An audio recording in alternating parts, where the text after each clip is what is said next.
A few weeks ago, Canon announced that it had served a cease and desist to Viltrox for violating Canon's RF lens mount patent and demanded Viltrox stop selling these lenses immediately.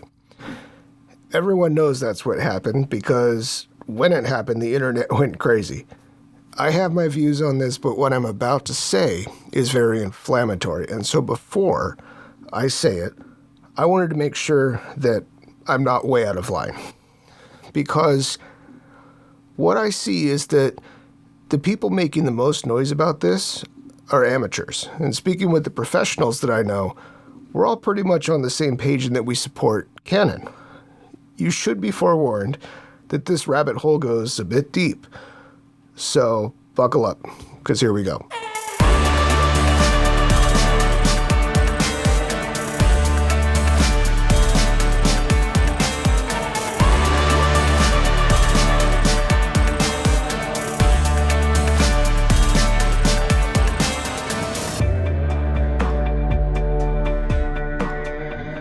There are a couple names that I think you should know. One of them is Mike Boatman, and the other is George Gutenberg.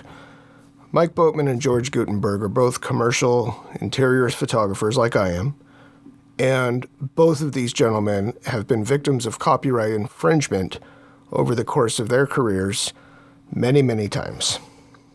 You see, when you're photographing especially luxury homes professionally, what ends up happening is other things make their way into your photographs that have commercial interest to other parties.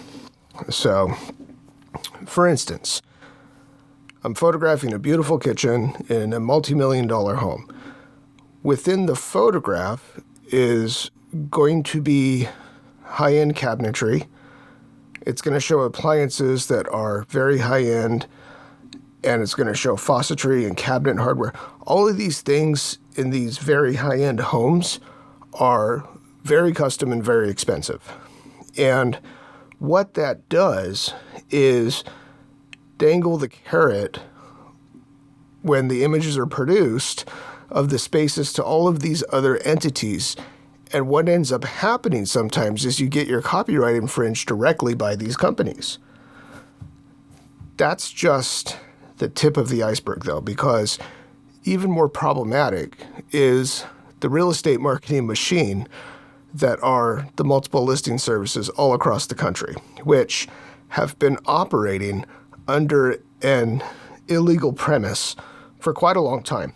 And by that, I mean they have languages within their boilerplate contracts with the agents that state that when the agent uploads the photos to the MLS, that the agent is giving the MLS permission to disseminate the images to online real estate firms like Zillow, Trulia, Realtor, etc. But that's not all, because this language is always very open-ended in that it also includes other commercially interested parties.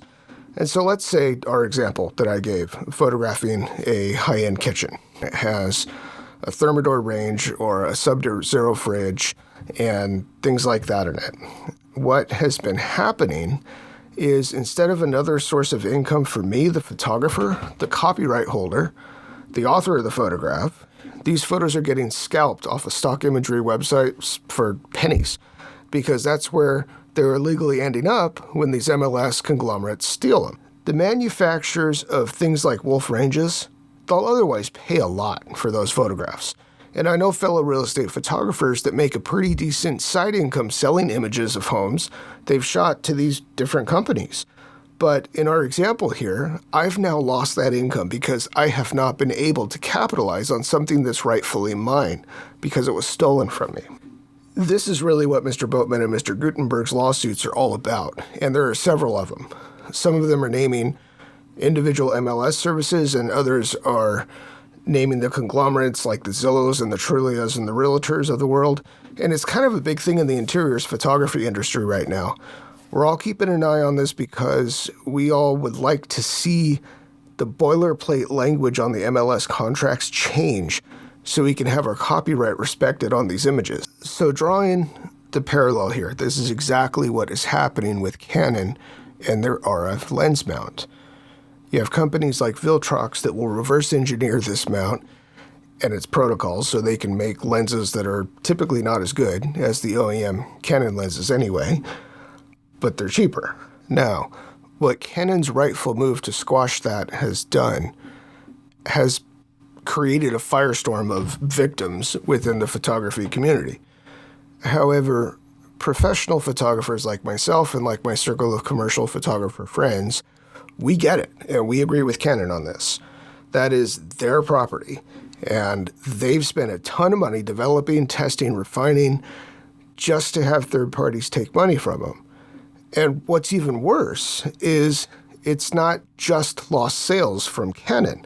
It's other entities that Canon has no interest in that are commercially gaining from Canon's patented designs. Salt in the wound, huh? There's no getting around that this is definitely a shots fired kind of moment on this channel.